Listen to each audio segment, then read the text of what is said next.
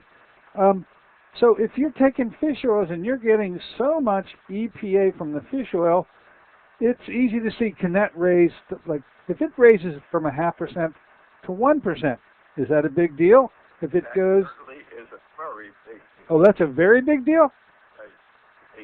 And you really, there's no way out of that.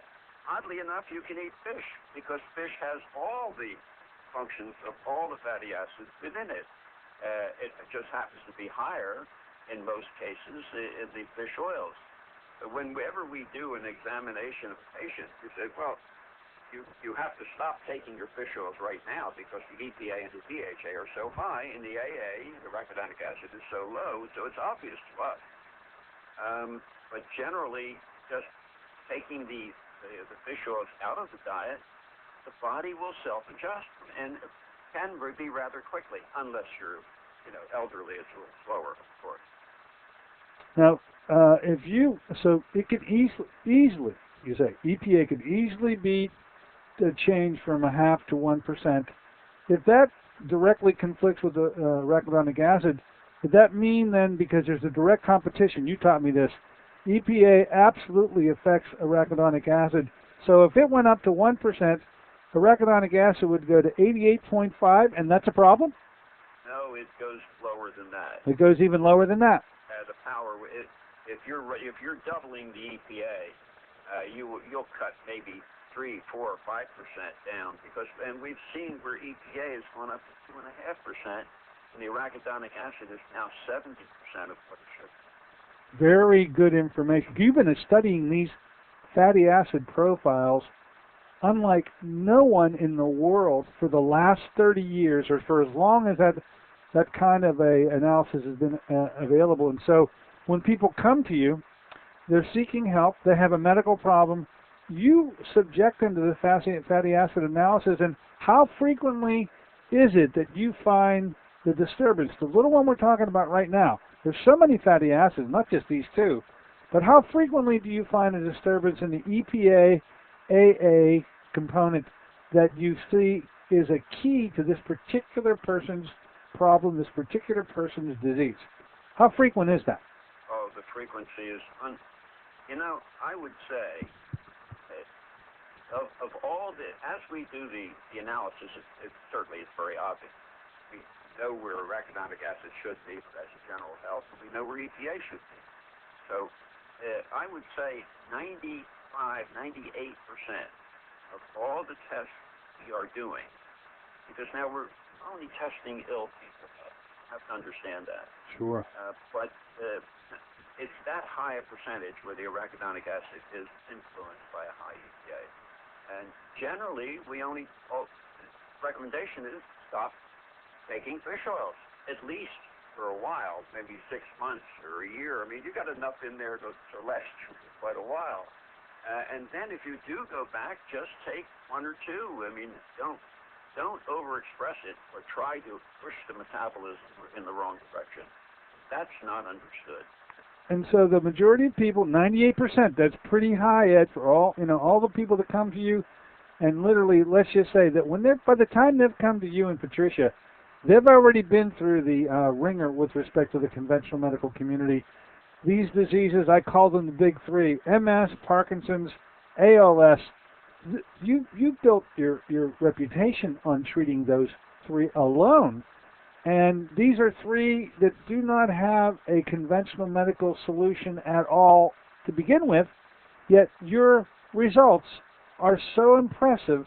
And you say that it could be as easy as restoring that 89 to 1/2% ratio, and that could do it? Yes, it absolutely can do it.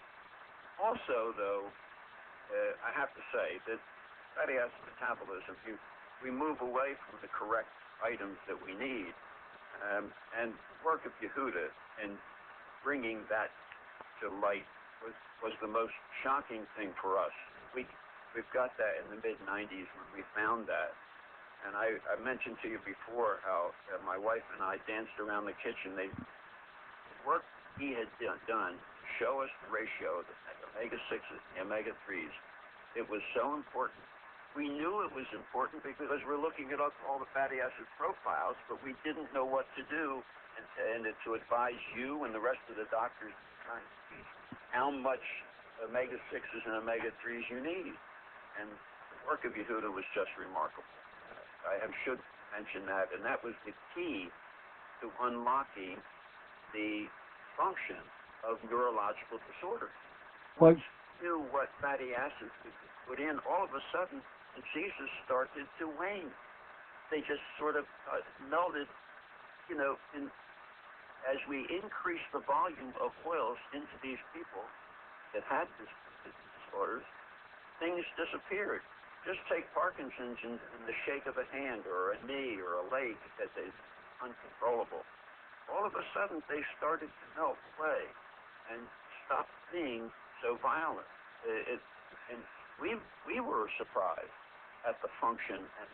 But then when we delved into it, it's understandable because all the signals in the body travel in on the nerves, but they're not just in the nerves. They travel on the membranes. Fatty acid structure of the body carries the signals.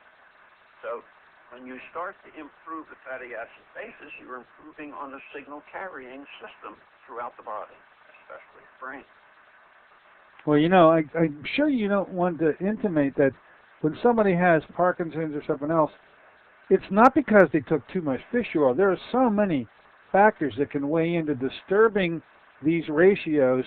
The fact that 98% of the time you find a disturbance in the EPA to AA ratio isn't fish oil related, or is it? I'm asking, is it fish oil related? No, I don't think so, right? No, it is not fish oil related. It's actually the basis of the rest of the oils, where now we're moving away from the eicosanoids. Eicosanoids are function, and the what we call, the way we describe it, you have two levels of influence.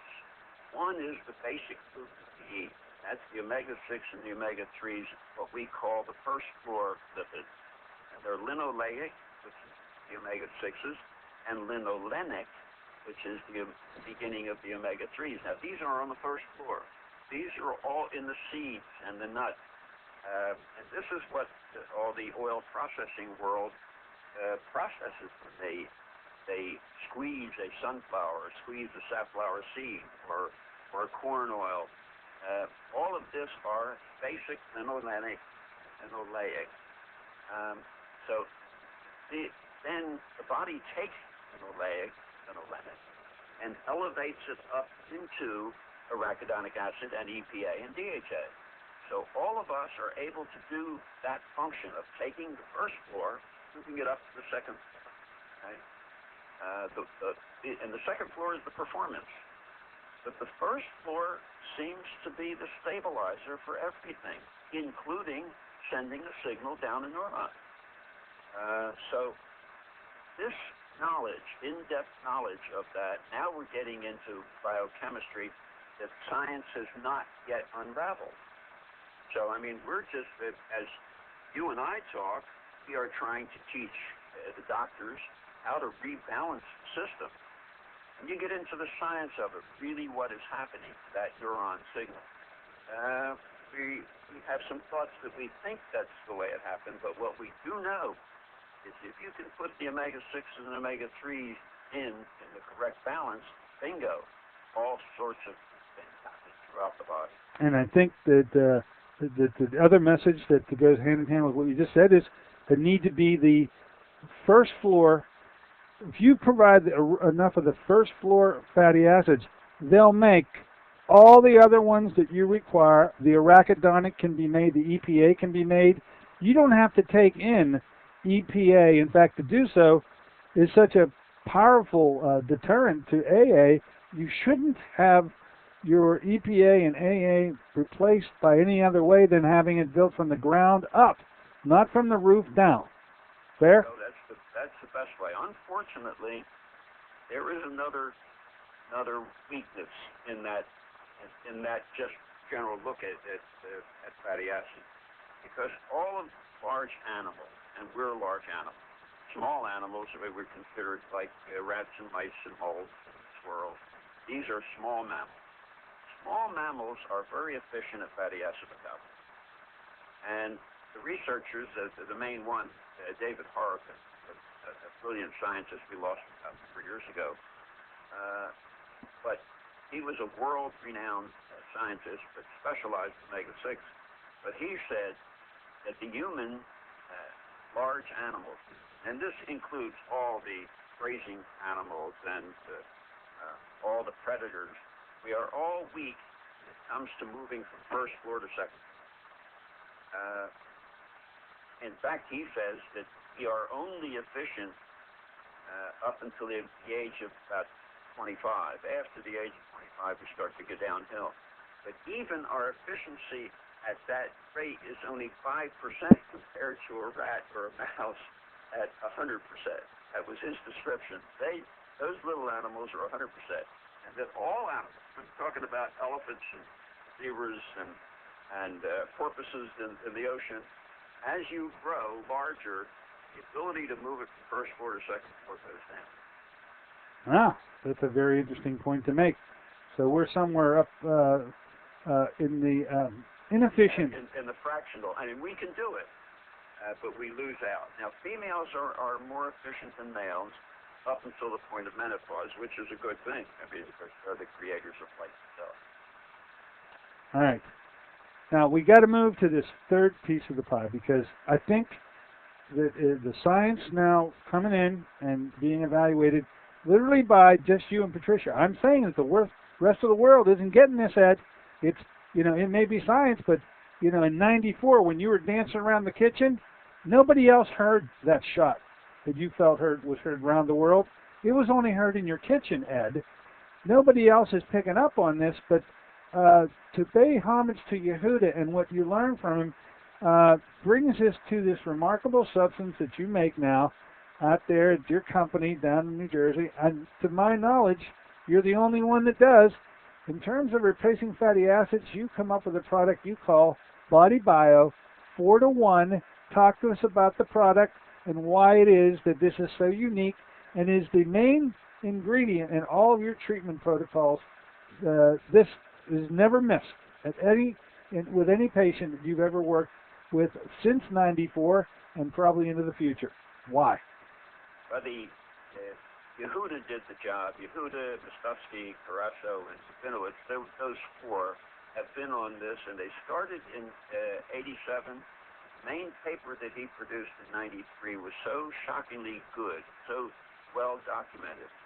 He's a professor in psychology, actually, at the University of Bar Ilan in Israel, Haifa.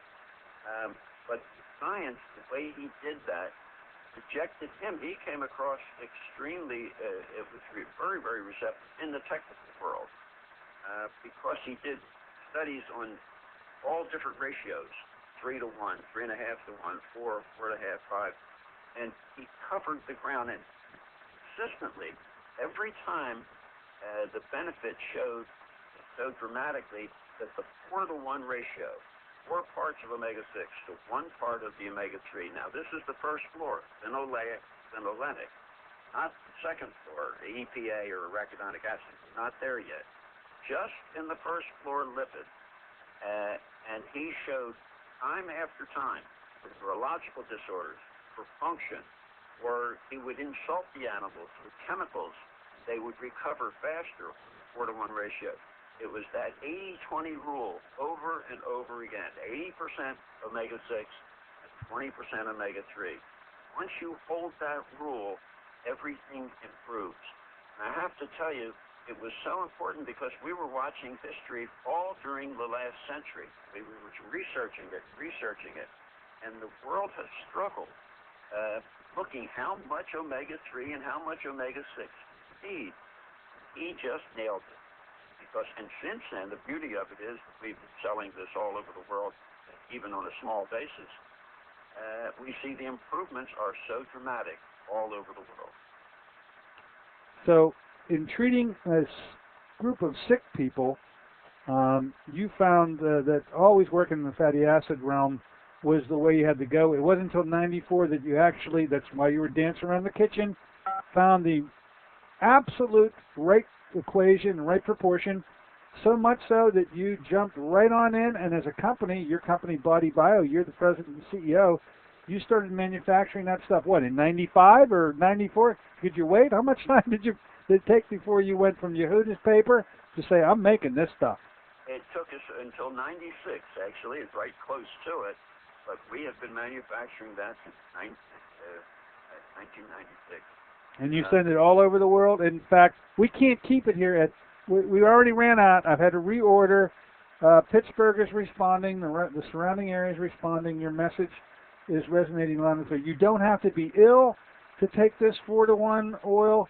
You, in fact, probably be better said, to remain healthy, you better be sure that you do take 4-to-1, because the work with fish oils, especially over the long haul, can be and will be hazardous to your health. And I think that is the big message that you bring to us, Edward. Okay, delighted to share it. I thank you for even bringing the subject up to those. Oh, hey, this is what I do. I enjoy bringing science to my listeners. We got people knocking on the door. Ed, do you mind taking a question or two? Oh, go right ahead.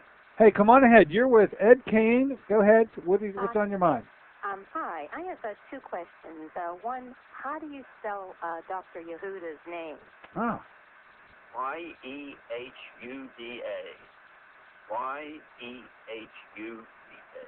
Thank you. The second question, you had mentioned that, taking fish oil is versus eating fish. Is that also possible to eat the sunflower and flax seeds as versus taking the oil? Yes. You can, because we send our oils away to be analyzed, so we get the ratio right. Each batch is slightly different. But you can say sunflower and flax oil is what we use. We formulate it to a 4-to-1 ratio. And you do that in the kitchen. It's hard to do, but it is possible. That's the basic science. So we're really teaching the science. So how would I do it in my kitchen? Well, you're much easier. I mean, you can buy the oil from us. It's just you're going to have to go out and buy sunflower and flax oil and then ratio it. You have to determine the ratio of how much 6 is in. Sunflower is basically omega-6. Flax oil is predominantly omega-3, but it also has 20% omega-6 in flax oil. So you have to blend the two, which is what we do. Yeah, good luck to you in your kitchen, ma'am. Thank you. Okay. By the way, I should tell you, those of you who come to visit me, thanks to you, Ed, I've got all of Yehuda's papers here. Some of them are the actual papers, others are the abstracts, but nonetheless, you provided me with the artillery, should anyone ever ask for it. I got it, and I thank you and Patricia for giving it to me. Taking 4-to-1 oil, how much a day should you take? A tablespoon of this stuff is all you think that we require as long as we're healthy? I would say 2 tablespoons would be sort of a baseline, because now you're going to set aside the olive oil. You're going to set aside maybe some of the whatever else you use in the oils, and this should be your predominantly oil. If you can put it on salads, and I put it on all my protein. If I'm having some chicken, or broiled chicken, or whatever, or even a hamburger, I'll just dump the oil right on the hamburger, and 1 or 2 tablespoons right on there. It becomes gravy. So the oil is standard oil that we're familiar with. It's just you have to make sure that you stay with the 4-to-1 ratio. And, they're still banging on the door, Ed. Let's get to another question. Come on right ahead with the short amount of time we have. What's your question? Go right ahead. Hi, Mr. Kane. You said that humans are not efficient at moving from the ground floor to the second floor, the linolenic to the EPA DHA. Why would that not be a concern then? Like myself being many decades past the age of 25, how would I know that I was converting enough to the EPA? No, I'll tell you right now, you're not. Generally, none of us are. I mean, we lose that ability.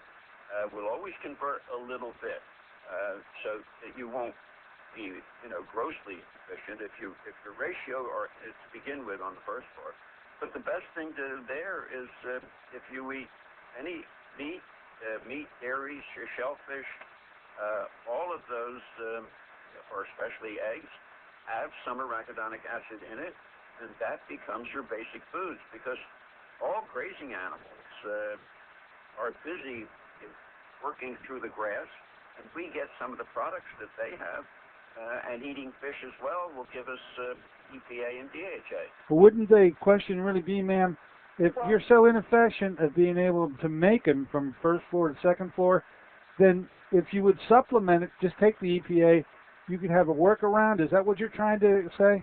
No, well, I'm just saying, like, I talked to you earlier in the week, Dr. Courtney. Oh. I was the person that goes into AFib without the fish Oh, oil. yeah, exactly. So I was wondering if I stopped, I mean, I won't have to do it cold turkey, but if I didn't take the fish oil pills anymore, how do I know if I'm not converting it real good to the, selling normal that I wouldn't be, that I am going to actually end up getting enough? Well, here is a great, thanks for recalling us on this. And here's a lady on who has AFib, who has her AFib corrected by taking fish oil, and now we're saying, don't take that fish oil, there's harm to be paid for it. And would you still say that, and I know you will, go 4-to-1, it will work itself out, and you will be protected by that mechanism? Yes, you're going to have a certain amount of protection. It's hard to even evaluate how much you will have, because you've got something twisted there that once that you get that in balance, you may not need that much fish oil. All right. Certainly, if you've been taking fish oil for quite a while, you can stop that but still eat fish. All right, tell you what, we got to stop it. Unfortunately, the gong is being, or we call them bongos, Ed, in the background. Ma'am, thank you very much for your question. Ed, thank you so much for coming back today. Let's just say we'll simmer over this, and we'll come back maybe in a month or two and pick up where we left off. Fair enough, Ed? Super. Glad to talk to you again, and happy to do it. Thank you so much. There you have it, folks. Fish oil is harmful to your health. We'll pick up it again on Friday. Until then, this is Dr. Dennis Courtney with Ed Kane saying so long for AM Impact on Your Health. AM Impact on Your Health is sponsored by Dennis J. Courtney, M.D., Director of the Courtney Medical Group, located at 3075 Washington Road in McMurray, Pennsylvania. For more information or to make an appointment, call 724-942-3002.